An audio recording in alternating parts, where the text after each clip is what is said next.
பக்தி விருத்தியை நம்முடைய பாடல்கள், ஆராதனைகள், துதிகள் நமக்கு உண்டு பண்ண வேண்டும். அப்பதான் அது தேவனுக்கு தூபமாக கடந்து செல்லும். தேவன் அதில் மகிமைப்பட்டு ஆராதிக்கிற, பாடுகிற நம்மை ஆசீர்வதிப்பார்.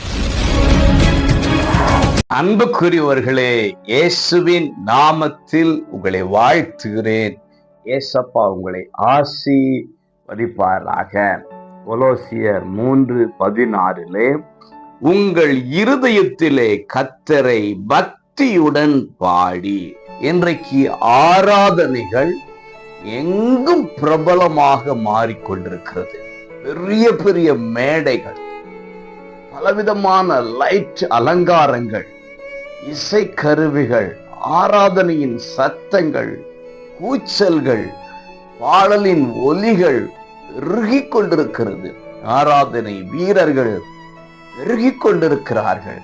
ஆனால் பக்தன் இங்க சொல்லுகிறான், உங்கள் இருதயத்தில் கர்த்தரை பக்தியுடன் பாட வேண்டும் என்று. இன்றைக்கு நாம் பாடுகிற பாடல்களிலே, ஆராதனைகளிலே பக்தி இருக்கிறதா என்று சொல்லி யோசிக்க வேண்டும். பக்தி இல்லாத பாடல்கள், பக்தி இல்லாத ஆராதனைகள் வீணாகத்தான் இருக்கும். அது பொழுதுபோக்காக மாறிவிடும். நம்முடைய பாடல்கள் தேவனுக்கு ஏற்ற விதத்திலே இருக்க வேண்டுமானால் அதற்குள்ளே பக்தி இருக்க வேண்டும்.